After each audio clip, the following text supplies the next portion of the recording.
Hello dear all, I am Santosh Wagh and welcome to channel Learn Easily by Sandhya Wagh. आज आपण पाहणार आहोत class 10 mathematics part 2 मधील practice set 7.1 मधील question number 9, 10, 11, 12. तर यामधील आधीचे क्वेश्चन आपण आधीच्या दोन व्हिडिओमध्ये सॉल्व्ह केलेले आहेत. चॅप्टर आहे मेन्सुरेशन. तर क्वेश्चन नंबर 9 आपण रीड करूया. इन द फिगर 7.12 ह्या फिगरमध्ये cylindrical wrapper of the flat tablet is shown. The radius of the tablet म्हणजे याच्यामध्ये जे टॅबलेट्स आहेत त्याची रेडियस 7 मिलीमीटर दिलेली आहे आणि थिकनेस 5 मिलीमीटर दिलेली आहे. हाऊ मेनी सच टॅबलेट्स, या ठिकाणी जे टॅबलेट दाखवलेले आहेत, how many such tablets are wrapped in the wrapper. म्हणजे काय दिलेलं आहे, हा जो रॅपर आहे सिलेंड्रिकल रॅपर आहे यामध्ये आपल्याला ह्या टॅबलेट्स टाकायच्यात, बरोबर आहे की नाही. आणि ह्या रॅपरचं डायमीटर 14 मिलीमीटर दिलेलं आहे. याचाच अर्थ काय झालेला आहे, याची जी रेडियस आहे याची रेडियस देखील 7 मिलीमीटर आहे आणि आपल्याला जी टॅबलेट आतमध्ये आहे त्याची रेडियस देखील 7 मिलीमीटर आहे. म्हणजे जी आतमध्ये जी टॅबलेट बसणार आहे ती टॅबलेट देखील यामध्ये कंप्लीट. जर आपण या ठिकाणी डॉटेड लाईननी ती टॅबलेट दाखवली तर ती टॅबलेटची थिकनेस किती आहे, 5 मिलीमीटर आहे. म्हणजे एक टॅबलेट अशी असणार आहे. आलं लक्षात, आतमध्ये अशी टॅबलेट बसणार आहे. आलं लक्षात, एक टॅबलेट त्याचा आपण फ्रंट व्ह्यू घेतलेला आहे. जी सिलेंड्रिकल आहे टॅबलेट त्याची थिकनेस 5 मिलीमीटर आहे आणि रेडियस देखील 7 मिलीमीटर. म्हणजे त्याचं डायमीटर किती झालेलं आहे, 14 मिलीमीटर झालेलं आहे. म्हणजे एक टॅबलेट पूर्णपणे अशी बसणार आहे. अशा कंटिन्युअस टॅबलेट यामध्ये बसणार आहे. जे डॉटेड दाखवलेले आहेत त्या काय आतमध्ये टॅबलेट आतमध्ये असणार आहेत. मग आपल्याला काउंट करायचं आहे किती टॅबलेट यामध्ये बसतील. मग आपण काय करणार, तर हा जो रॅपर आहे हा सिलेंड्रिकल रॅपर आहे तर त्याचा व्हॉल्यूम आपण कॅल्क्युलेट करणार आणि त्या व्हॉल्यूमला एका टॅबलेटच्या व्हॉल्यूमने डिवाइड करायचं म्हणजे आपल्याला नंबर ऑफ टॅबलेट्स मिळतील. क्वेश्चन अतिशय सिंपल आहे. आपल्याला सिलेंड्रिकलचा व्हॉल्यूम काढणं या ठिकाणी फॉर्म्युला यूज करायचा आहे. आता आपण सोल्युशनला सुरुवात करूया. सुरुवातीला आपल्याला गिवन लिहायचं आहे. गिवन आपल्याला या फिगरमध्ये पाहिलं तर हा सिलेंड्रिकल रॅपर आहे आणि त्याचा डायमीटर 14 mm दिलेला आहे. म्हणजेच याचा अर्थ काय आलेला आहे, रेडियस 7 मिलीमीटर झालेली आहे. Diameter of the cylindrical wrapper is equal to 14 mm. Therefore radius let त्याला आपण R1 म्हणूया इज इक्वल टू 7 मिलीमीटर. आणि त्यानंतर आपल्याकडं त्याची लेंथ जी आहे ही लेंथ ती 10 सेंटीमीटर दिलेली आहे. म्हणजे आपण त्याला हाईट देखील म्हणतो सिलेंडरची हाईट, कारण की हा सिलेंड्रिकल शेप आहे. म्हणजे H is equal to 10 centimetre दिलेलं आहे. त्याला आपल्याला मिलीमीटरमध्ये कन्वर्ट करावं लागणार कारण की रेडियस ही मिलीमीटरमध्ये. मग हाईट किती असणार आहे, 10 सेंटीमीटर म्हणजे 100 मिलीमीटर. आता त्यानंतर आपल्याकडं टॅबलेट आहे तर त्या टॅबलेटची रेडियस आपल्याला दिलेली आहे 7 मिलीमीटर. ती आपण या ठिकाणी लिहिलेली आहे. Radius of the tablet is equal to त्याला आपण R2 म्हणूया, that is equal to 7 millimetre. म्हणजे याचा अर्थ काय झालेला आहे, R1 is equal to R2. दोघांची रेडियस सेम झालेली. नंतर thickness that is height of the tablet त्याला आपण H2 म्हणूया, दॅट इज 5 मिलीमीटर. आता height of the wrapper cylinder is 100 millimetre आणि height of the tablet cylinder tablet जी आहे त्याची हाईट जी आहे ती 5 मिलीमीटर आलेली. दोघींची हाईट वेगवेगळी आहे. आता आपण जर नंबर ऑफ टॅबलेट जर कॅल्क्युलेट करायचं म्हणला तर त्या सिलेंड्रिकल रॅपरचा volume divided by volume of the single tablet जर केलं तर आपल्याला नंबर ऑफ टॅबलेट्स मिळणार आहे. तो फॉर्म्युला या ठिकाणी आपण लिहिलेला आहे. आणि मग त्यानंतर आपल्याला काय, volume of the wrapper divided by volume of the single tablet हा रेशो घेतला तर number of tablets wrapped in the wrapper निघणार आहे. आता दोन्ही पण सिलेंड्रिकल शेप आहेत. सिलेंड्रिकल रॅपर हा देखील सिलेंड्रिकल शेप आहे आणि त्याच्यानंतर टॅबलेट देखील सिलेंड्रिकल शेप आहे. आणि आपल्याला सिलेंडरचा व्हॉल्यूमचा फॉर्म्युला माहिती आहे की πr² इंटू H. आपण या ठिकाणी आपण पुट करूया. या ठिकाणी R कॉमन आहे, पाय देखील कॉमन आहे. म्हणजे दोन्ही एलिमेंट होणार आहे, फक्त राहणारे Hचा रेशो आपल्याला घ्यायचा. तो आपण नेक्स्ट पेजवर घेऊया. तर आपल्याला number of tablets wrapped in the wrapper काय मिळणार आहे, volume of the this wrapper divided by volume of the single tablet. तो आपण या ठिकाणी लिहिलेला आहे. Here R1 is equal to R2 हे आपल्याला गिवन आहे म्हणजे आपण फाइंड आउट केलेलं, बरोबर आहे की नाही. R1 is equal to R2 म्हणजे पाय जाणार आहे नंतर R1 आणि R2 इक्वल असल्यामुळे ते देखील एलिमेंट होणार आहे. आपल्याला रेशो घ्यायचा फक्त H1 अपॉन H2 म्हणजे हाईट ऑफ द रॅपर किती असणार आहे, 10 सेंटीमीटर. म्हणजे आपण ती 100 मिलीमीटर घेतलेली आहे. आणि हाईट ऑफ द थिकनेस म्हणजे थिकनेस ऑफ द टॅबलेट ती किती आहे, 5 मिलीमीटर आहे, बरोबर आहे की नाही. डिव्हिजन केलं तर आपल्याला काय या ठिकाणी मिळणार आहे 20. तर 20 काय झालेलं आहे, number of tablets that can be wrapped in the wrapper. हे आपलं आन्सर झालेलं आहे. तर आपण आन्सर या ठिकाणी लिहिलेलं आहे 20 number of tablets can be wrapped in the given wrapper. हे जे रॅपर दिलेलं आहे या रॅपरमध्ये ज्या टॅबलेटची थिकनेस 5 मिलीमीटर आहे आणि रेडियस 7 मिलीमीटर आहे अशा टॅबलेट्स 20 नंबरच्या ठिकाणी रॅप केल्या जातील. यानंतर आपण क्वेश्चन नंबर 10 पाहूया. Figure 7.13 show the toy. ह्या फिगरमध्ये हे टॉय आहे परंतु त्या टॉयचा lower part the lower part is the hemisphere. Hemisphere म्हणजे काय, जेव्हा आपण स्पेरिकल बॉल किंवा आपण जर पाहिलं असेल तर लेमन किंवा कुठलाही स्पेरिकल थिंग्स जर आपण मधनं कट केली, हाफ कट केली, तर तो जो काय पोर्शन येणार त्याला आपण हेमिस्फिअर असं म्हणतो. तर upper part is the cone, म्हणजे याचा वरचा पार्ट कोन आहे. म्हणजे टॉयचा शेप कसा आहे, वरचा कोन आहे आणि खालचा हेमिस्फिअर आहे. Find the volume and the surface area of the toy from the measures shown in the figure. आता पायची व्हॅल्यू आपल्याला 3.14 घ्या असं म्हटलेलं आहे. ज्या ठिकाणी ही व्हॅल्यू घ्या असं म्हटलं आहे त्या ठिकाणी आपण तीच व्हॅल्यू घ्यायची. पायची अजून एक व्हॅल्यू आहे 22/7, ती देखील आपण घेऊ शकतो, परंतु स्पेसिफिक या ठिकाणी दिलेली 3.14 घ्या. तर आपल्याला काय करायचं आहे, व्हॉल्यूम कॅल्क्युलेट करायचा आहे आणि सरफेस एरिया कॅल्क्युलेट करायचा आहे. तर सरफेस एरिया म्हणजे ह्या कोनचा कर्व सरफेस घ्यावा लागणार आहे आणि ह्या हेमिस्फिअरचा देखील कर्व सरफेस आपल्याला घ्यावा लागणार आहे. टोटल सरफेस घ्यायचं नाही आपल्याला, कर्व सरफेस घ्यायचा आहे फक्त, कारण की जो मधला पोर्शन आहे तो कॉमन आहे दोघांचा, तो आणि पूर्णपणे झाकलेला जाणार आहे. त्यासाठी आपल्याला फक्त कर्व सरफेस दोन्हीचा घ्यायचा आहे. आणि व्हॉल्यूम काढताना आपल्याकडे फॉर्म्युले दोघांचे आहेत, तर ते सिंपल क्वेश्चन आहे. आपल्याला सेपरेट व्हॉल्यूम कॅल्क्युलेट करावं लागतील आणि ते ॲड करावं लागतील. तर आपण या ठिकाणी ते करूया. आपण सोल्युशन स्टार्ट करूया. सुरुवातीला आपल्याला गिवन लिहायचे. गिवन काय काय दिलेलं आहे, रेडियस ऑफ द हेमिस्फिअर आणि रेडियस ऑफ द कोन ह्या सेम आहेत, बरोबर, कारण की ह्या हेमिस्फिअरवर कोन ठेवलेला आहे. दोघांची रेडियस सेम असणार आहे आणि ती रेडियस आपल्याला या ठिकाणी किती दिलेली आहे, तर टोटल रेडियस सेंटरपासून हा पॉईंट म्हणजे 3 सेंटीमीटर, रेडियस दिलेली 3 सेंटीमीटर, दोघांची रेडियस कॉमन असणार आहे. आणि हाईट ऑफ द कोन म्हणजे परपेंडिक्युलर हाईट जी आहे ती किती दिलेली आहे, 4 सेंटीमीटर. मग आपल्याला जेव्हा कर्व सरफेस एरिया कॅल्क्युलेट करायचा असतो त्यावेळी आपल्याला त्याची लॅटरल जी स्लॅंट हाईट आहे ती देखील आपल्याला कॅल्क्युलेट करावी लागते. आपण नंतर कॅल्क्युलेट करूया. सुरुवातीला आपण volume of the toy calculate करूया. टॉयचा व्हॉल्यूम जो असणार आहे तो ह्या हेमिस्फिअरचा व्हॉल्यूम प्लस कोनचा व्हॉल्यूम दोन्ही मिळून असणार आहे. Volume of the hemisphere plus volume of the कोन. आता व्हॉल्यूम ऑफ द हेमिस्फिअर त्याचा जो फॉर्म्युला आहे तो फॉर्म्युला आपण या ठिकाणी लिहूया, 2/3 इंटू पाय आर स्क्वेअर. आता आर कॉमन असल्यामुळे आपण फक्त आर घेणार आहोत, आर क्यूब. ठीक आहे, हा volume of the hemisphere plus 1/3 into pi r square into h volume of the cone. आलं लक्षात, दोन्हीचे फॉर्म्युले वेगवेगळे आहेत ते लक्षात ठेवा. आता या ठिकाणी जे कॉमन आहे ते आपण बाहेर घेऊया, त्यानंतर आपल्याला कॅल्क्युलेशन करायला सोपं जाईल. दॅट इज इक्वल टू, आता कॉमन काय काय आहे, हा पाय कॉमन आहे दोन्हीकडं, त्याच्यानंतर आर ठिकाणी क्यूब आहे, या ठिकाणी आर स्क्वेअर आहे, म्हणजेच या ठिकाणी काय आहे, आर स्क्वेअर कॉमन आहे. या ठिकाणी आर स्क्वेअर इंटू आर लिहू शकतो, या ठिकाणी आर स्क्वेअर आहे, आर स्क्वेअर देखील कॉमन आहे आणि त्याच्यानंतर हा 1/3 हा देखील कॉमन आहे. आलं लक्षात, म्हणजे हे कसं लिहू शकतो आपण, 1/3 हा 2 सेपरेट केलेला आहे, pi into R square into हा 2 इंटू आर. आलं लक्षात, ही जी टर्म आहे आपण अशी लिहिलेली आहे, plus 1/3 into pi r square into h. आलं लक्षात, सेपरेट का लिहिलेलं आहे तर आपल्याला कॉमन घेता येईल म्हणून. आता ही जी टर्म आहे ही टर्म या ठिकाणी आहे, ही टर्म या ठिकाणी आहे, बरोबर आहे की या ठिकाणी एच राहणार आहे फक्त. दॅट इज इक्वल टू, आपण बाहेर घेऊया, 1/3 into pi into R square, एवढं सगळं कॉमन आहे. इंटू ब्रॅकेट यामधलं काय राहणार आहे, 2 इंटू आर प्लस या ठिकाणी एच राहणार आहे.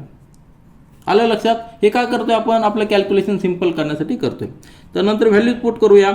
1/3 पायची व्हॅल्यू किती पुट करायची आहे, 3.14 आपल्याला दिलेली, इंटू आर किती आहे, रेडियस किती आहे, 3 आहे, 3चा स्क्वेअर म्हणजे 9, म्हणजे 3 इंटू 3 लिहू शकतो आपण, इंटू ब्रॅकेट 2 इंटू आरची व्हॅल्यू 3 आहे, प्लस एच म्हणजे काय, हाईट परपेंडिक्युलर हाईट ती आपल्याला 4 सेंटीमीटर दिलेली आहे.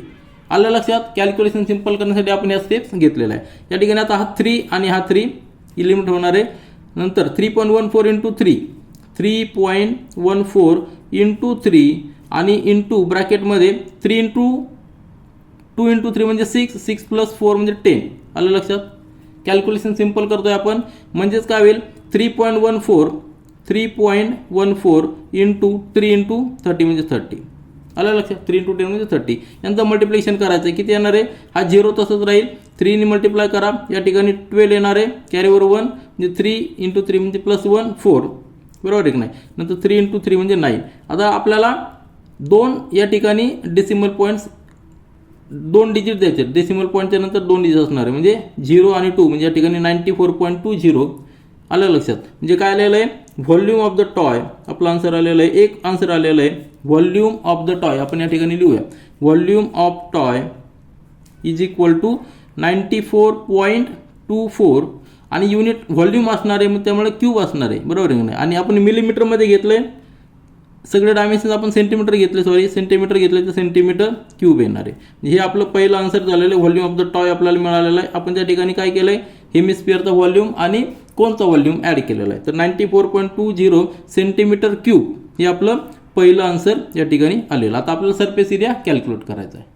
आता आपल्याला surface area of the toy calculate करायचा आहे. त्यामध्ये काय असणार आहे, curve surface area of the hemisphere. हा जो हेमिस्फिअर आहे त्याचा कर्व सरफेस आपल्याला फक्त घ्यायचा आहे. त्याचा मधला जो पोर्शन आहे तो आपल्याला घ्यायचा नाही, फक्त कर्व सरफेस घ्यायचा आहे. आणि त्यानंतर curve surface area of the कोन, या कोनचा देखील फक्त कर्व सरफेस घ्यायचा आहे. दोघांची ॲडिशन केली की आपल्याला surface area of the toy मिळणार आहे. तर फॉर्म्युला काय आहेत, फॉर हेमिस्फिअर 2πr² आणि फॉर कोनसाठी काय असणार आहे, πr/l असणार आहे. ज्या ठिकाणी एल ही जी टर्म आहे, एल म्हणजे काय, स्लांट हाईट. या फिगरमध्ये पाहिलं तर ही स्लांट हाईट असणार आहे. आपल्याकडे रेडियस दिलेली आहे, परपेंडिक्युलर हाईट दिलेली आहे. मग आपल्याला पायथागोरस थेरम यूज करून ही स्लांट हाईट कॅल्क्युलेट करता येईल. या ठिकाणी आपण ती कॅल्क्युलेट करूया. जस्ट या ठिकाणी पहा, here L is equal to, formula आहे आपल्याकडे स्क्वेअर रूटमध्ये r² plus h² using the Pythagoras theorem, बरोबर आहे की नाही. आपल्याला हे गिवन आहे. पायथागोरस थेरम यूज करून आपण हा फॉर्म्युला या ठिकाणी लिहू शकतो. आलं लक्षात. एल आपण कॅल्क्युलेट करूया. Therefore L is equal to square रूटमध्ये r म्हणजे काय, r 3 सेंटीमीटर आहे, त्याचा स्क्वेअर 9 असणार आहे. आणि h म्हणजे 4 म्हणजे त्याचा स्क्वेअर 16 आहे. दॅट इज इक्वल टू रूटमध्ये 25. Therefore L is equal to square root घेतल्यानंतर 5 आणणार आहे, 5 सेंटीमीटर. स्लांट हाईट किती आलेली आहे, 5 सेंटीमीटर. आता ही व्हॅल्यू आपण ह्या फॉर्म्युलामध्ये पुट करूया. देअरफॉर टोटल एलची व्हॅल्यू किती आलेली, 5 सेंटीमीटर. या ठिकाणी पहा, L is equal to square रूटमध्ये 9 + 16 रूटमध्ये 25 स्क्वेअर रूट घेतल्यानंतर 5 सेंटीमीटर आलेली. आता ही व्हॅल्यू आपण फॉर्म्युलामध्ये पुट करूया. कशामध्ये, सरफेस एरिया, टोटल सरफेस एरियामध्ये. Therefore surface area of the toy, surface area of toy that is equal to 2πr². ज्या ठिकाणी आपण काय करायचं आहे, पाय कॉमन घेऊ शकतो आपण, बरोबर आहे की नाही. पाय कॉमन घेऊ शकतो, त्याच्यानंतर आर देखील कॉमन घेऊ शकतो. म्हणजे ब्रॅकेटच्या बाहेर काय येणार आहे, पाय इंटू आर, आणि ब्रॅकेटमध्ये राहणार आहे ह्या टर्ममधला पाय आणि आर घेतलेला आहे, म्हणजे 2 × r आतमध्ये राहणार आहे, प्लस या ठिकाणी फक्त एल राहणार आहे. हे काय करतो आपण, फक्त कॅल्क्युलेशन सिम्पल करण्यासाठी आपण करतोय. दॅट इज इक्वल टू, पायची व्हॅल्यू आपल्याला 3.14 दिलेली, तीच घ्यायची आपल्याला. आरची व्हॅल्यू 3 आहे, ब्रॅकेटमध्ये 2 × 3 प्लस एलची व्हॅल्यू आपण कॅल्क्युलेट केलेली आहे 5. कॅल्क्युलेशन करा. नंतर 3.14 आपण सगळ्या शेवटी मल्टिप्लाय करूया, इंटू 3 ब्रॅकेटमध्ये 3 × 2 म्हणजे 6 + 5 म्हणजे 11 आलेला आहे. आलं लक्षात. आता पुढचं कॅल्क्युलेशन आपल्याला त्या ठिकाणी स्टेप बाय स्टेप करायचं आहे. 11 आपण सगळ्या शेवटी ठेवू, कारण की 11 नी मल्टिप्लाय करणं आपल्याला सोपं जातं. 3 नी मल्टिप्लाय करूया. या ठिकाणी येणार आहे 9.42. 14 × 3 म्हणजे 42, 3 × 3 म्हणजे 9 इंटू 11. आता 11 नी जेव्हा आपण मल्टिप्लाय करतो त्यावेळी आपण काय करतो, युनिट प्लेस असं ठेवतो. त्यानंतर त्याच्या आधीचा नंबरचं ॲडिशन करायची. 4 + 2 म्हणजे 6 झालेला आहे. त्यानंतर कॅरीवर काहीच नाही आहे, पॉईंट आपण नंतर घेऊया. 4 + 9 म्हणजे 13, 3 घेतलेला आपण, कॅरीवर 1 आहे, आणि 9 + 1 म्हणजे 10. आलं लक्षात.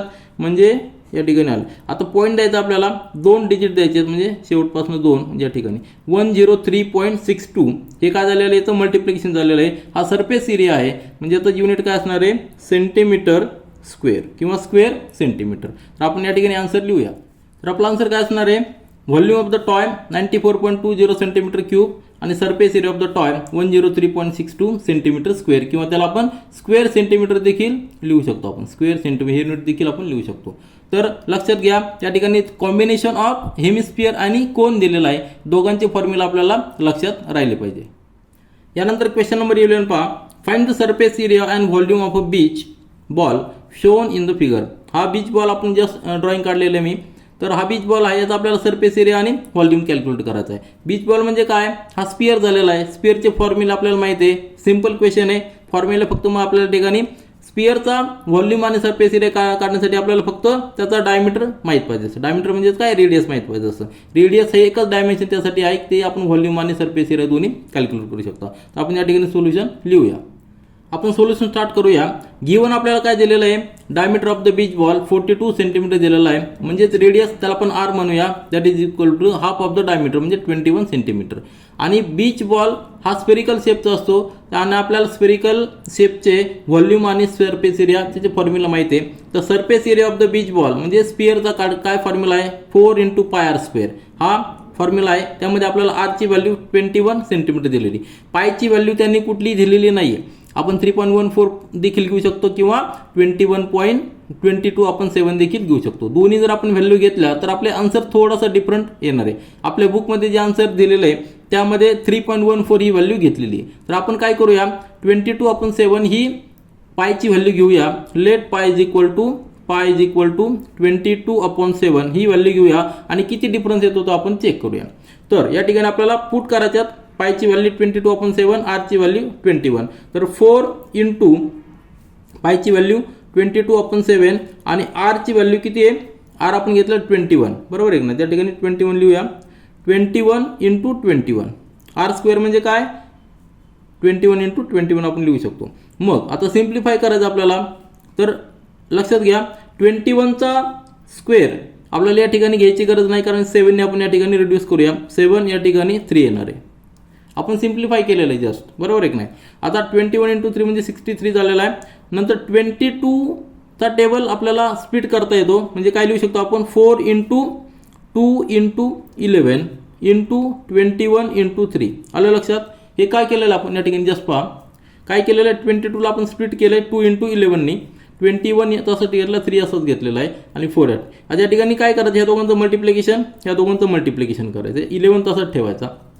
सिम्प्लिफिकेशन करण्यासाठी करतोय मी. त्या ठिकाणी 4 × 2 म्हणजे 8 झालेला आहे, बरोबर आहे की नाही. 8 × 11 × 21 × 3 म्हणजे 63 झालेला आहे. आता काय करायचं, 8 × 63 याला मल्टिप्लाय करायचं आणि 11 तसंच ठेवायचा. 8 × 63 म्हणजे या ठिकाणी किती येणार आहे, 8 × 63 म्हणजे 8 3 24 कॅरी 2 आणि 48 + 2 म्हणजे 50, 504. आलं लक्षात. आपलं कॅल्क्युलेशन आपण स्टेप बाय स्टेप सिंपल करतोय. आता 11नी मल्टिप्लाय करणं सोपं आहे. म्हणजे काय करायचं आहे, या ठिकाणी 4 ठेवायचा, 0 येणार आहे, 4 + 0 म्हणजे 4, सॉरी या ठिकाणी 4 येणार आहे आणि 0 + 5 म्हणजे 5 येणार आहे आणि 5 येणार आहे, म्हणजे 55 44 हे झालेलं आहे मल्टिप्लिकेशन. म्हणजे आपल्याला एरिया काय मिळालेला आहे, याचा एरिया मिळालेला आपल्याला 5554 आणि युनिट काय असणार आहे, युनिट असणार आहे आपल्याला सेंटीमीटर दिलेलं आहे, बरोबर आहे की नाही. तर सेंटीमीटर या ठिकाणी आपण लिहूया. या ठिकाणी आपण सेंटीमीटर स्क्वेअर लिहूया किंवा और काय लिहू शकतो आपण, स्क्वेअर सेंटीमीटर, 5544 स्क्वेअर सेंटीमीटर हे देखील आपण लिहू शकतो. मग आता आपल्याला जे आन्सर दिलेलं आहे बुकमध्ये ते किती दिलेलं आहे, आन्सर आपल्याला दिलेलं आहे ते 5538.96 हे दिलेलं आहे. पण हे कधी, जेव्हा आपण पाय = 3.14 घेऊ शकतो. आलं लक्षात. तुमच्या लक्षात आला डिफरन्स. आपण 22/7 घेतल्यानंतर 5544 आलेला आहे आणि जर आपण पाय = 3.14 घेतला तर आपला आन्सर किती येणार आहे, 5538.96 येणार आहे. दोन्हीतला डिफरन्स तुमच्या लक्षात आला असेल, परंतु दोन्ही आन्सर हे आपले बरोबर आहेत. त्या ठिकाणी आपण लिहूया की surface area of the beach ball, therefore surface area of beach ball which is a spherical shape, बरोबर आहे की नाही. स्पेरिकल शेप असल्यामुळे आपण तो फॉर्म्युला यूज केलेला is equal to 5544 square centimetre. हे झालं आपलं पहिलं आन्सर.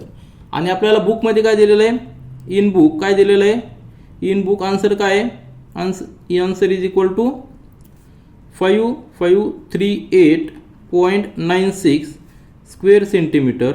पण हे कधी, इफ पाय इज इक्वल टू 3.14 हे लक्षात ठेवा. जर पायची व्हॅल्यू आपण 3.14 घेतलं तर हे आन्सर येणार आहे. पायची व्हॅल्यू जर आपण 22/7 घेतली तर आपलं हे आन्सर येणार आहे.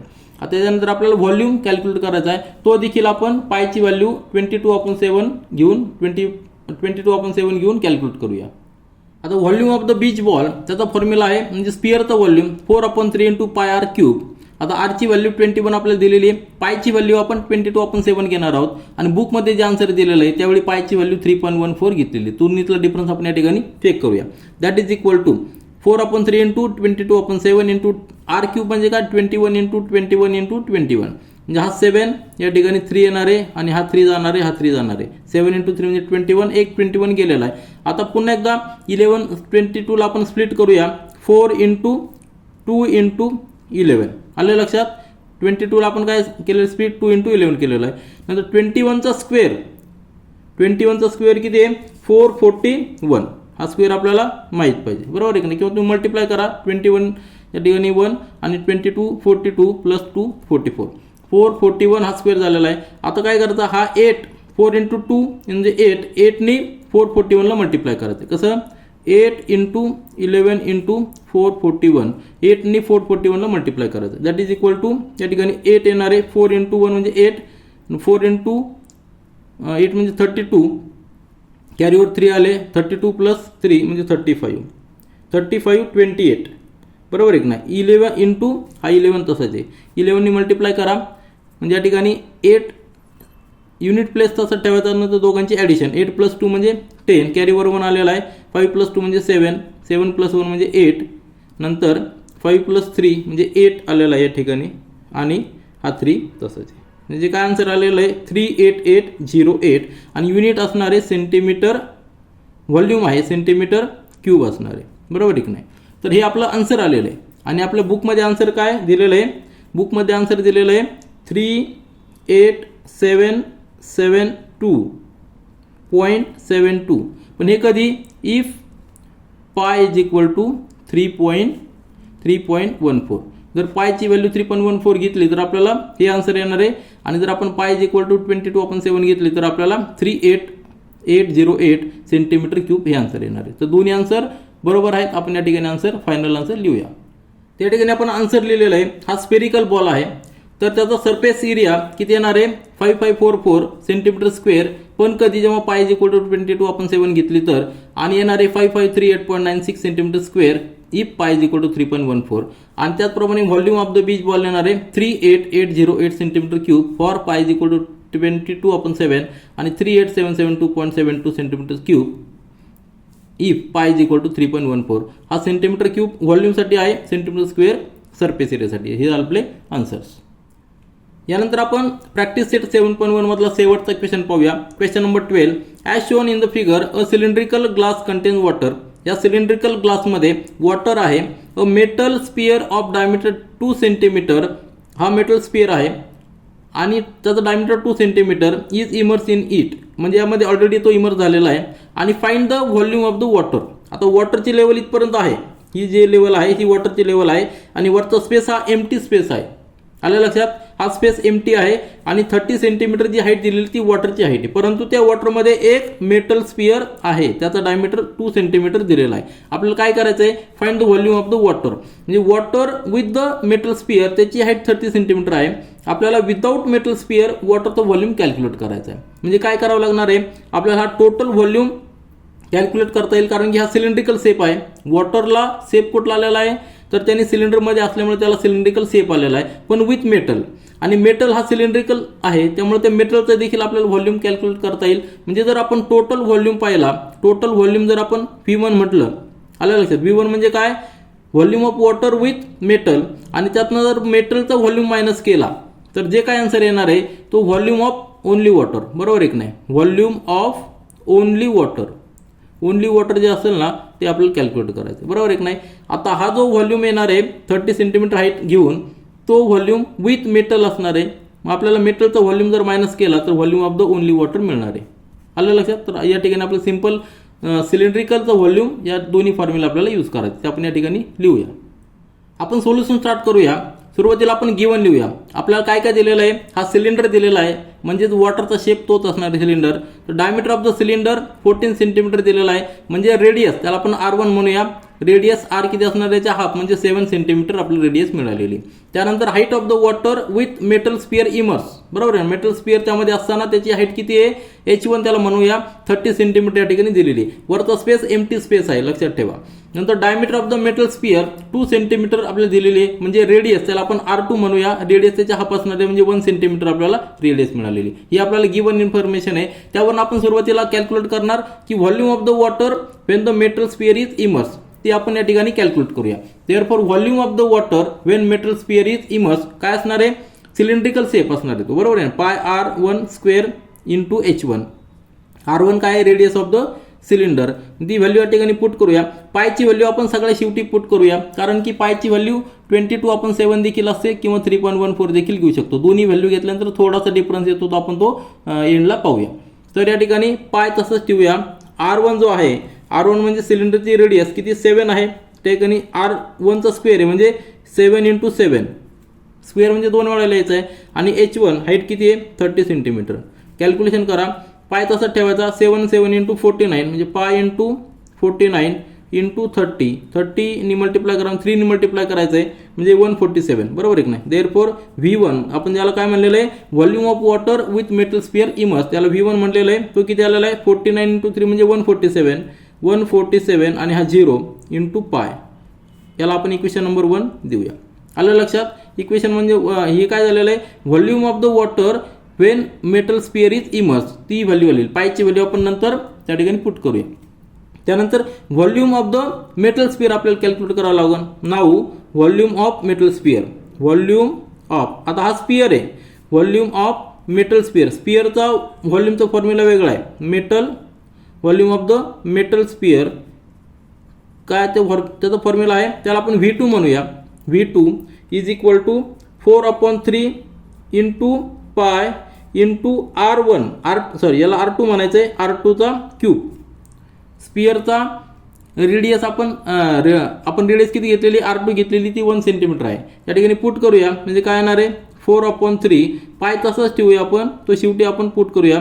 नंतर R1 किती असणार, R2 किती 1 आहे म्हणजे 1चा क्यूब काय असणार आहे 1च असणार आहे, म्हणजेच किती आलेला आहे तो. Therefore V2 is equal to 4/3 into pi, कारण की हा 1चा क्यूब 1 असणार आहे. याला इक्वेशन नंबर 2 देऊया. आपल्याला 2 इक्वेशन मिळालेले आहेत. एक volume of the water with metal sphere immersed आणि नुसता मेटल स्पियरचा व्हॉल्यूम आपल्याला ठिकाणी मिळालेला आहे. जर आपण V1 मधनं V2 मायनस केला तर आपल्याला प्युअर वॉटरचा व्हॉल्यूम मिळणार आहे. तो आपण नेक्स्ट पेजवर लिहूया. आता आपल्याला volume of the water calculate करायचा आहे. म्हणजे तो काय असणार आहे, volume of the water with metal sphere immersed, तो व्हॉल्यूम. त्यातनं आपण volume of the metal sphere minus केला की आपल्याला व्हॉल्यूम ऑफ द वॉटर मिळणार आहे. Therefore that is equal to 1470 pi minus 4/3 पाय फ्रॉम इक्वेशन 1 and 2. इक्वेशन 1 आपण कॅल्क्युलेट केलेलं आहे volume of water with metal sphere immersed, आणि इक्वेशन नंबर 2 कॅल्क्युलेट केलेलं आहे volume of the metal sphere. या ठिकाणी आपण जस्ट व्हॅल्यू पुट करूया. That is equal to 1470 pi. आता 4/3 म्हणजे काय 1.33, बरोबर आहे. 1.333 ती व्हॅल्यू येते. 1.33 4/3 म्हणजे काय 1.33. आता 1.33 यातनं मायनस करायचे म्हणजे किती येणार आहे 1468.67 आणि याला पाय असणार आहे मल्टिप्लाय. आता हे झालं आपलं व्हॉल्यूम ऑफ द वॉटर. आपल्या आन्सर बुकमध्ये जे आन्सर दिलेलं आहे ते आपल्याला एवढंच दिलेलं आहे. Volume of the water is equal to 1468.67 आणि त्याला युनिट काय असणार आहे, आपल्याला सगळ्या ज्या व्हॅल्यू दिलेल्या आहेत त्या कशामध्ये दिलेल्या आहेत तेच आपले युनिट असणार आहे. त्यामुळे आपण या ठिकाणी देखील सेंटीमीटर क्यूब लिहिणार आहे. आपलं हे आन्सर आलेलं आहे. परंतु जर आपण पायची व्हॅल्यू जर पुट केली, पायची व्हॅल्यू जर आपण 22/7 घेतली किंवा 3.14 जर घेतली तर आपल्याला आन्सर पूर्ण मिळणार आहे.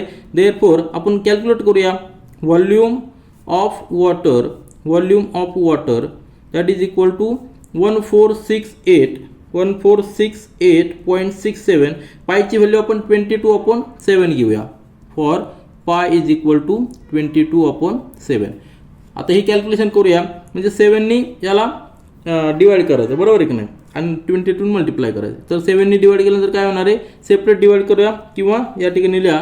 तर हे आन्सर किती येणार तुमचं 209.81. मी सेपरेट केलेलं इंटू 22 आणि दॅट इज इक्वल टू एवढं आन्सर येणार आहे 209.81 इंटू 22. मल्टिप्लिकेशन करा, ते आन्सर येणार आहे 4615.82 आणि युनिट असणार आहे सेंटीमीटर स्क्वेअर. हे झालं आपलं व्हॉल्यूम ऑफ वॉटर. पण कधी, जेव्हा आपण पायची व्हॅल्यू 22/7 जर घेतली तर. आता तुम्ही काय करा, प्रॅक्टिस म्हणून पायची व्हॅल्यू 3.14 घ्या आणि आन्सरमध्ये किती डिफरन्स पडतो तो कॅल्क्युलेट करा. तर आपण पायची व्हॅल्यू जर 3.14 घेतली तर ते आन्सर यापेक्षा थोडंसं कमी येणार आहे, कारण की 3.14 आपण घेताना ॲप्रॉक्सिमेशन केलेलं असतं. 22/7 घेताना जर घेतली तर आपलं ते एक्झॅक्ट येतं. म्हणून आपलं फायनल आन्सर या ठिकाणी आलेलं आहे. या ठिकाणी आपण प्रॅक्टिस सेट 7.1 पूर्णपणे कंप्लीट केलेला आहे. This is all for this video. Thank you.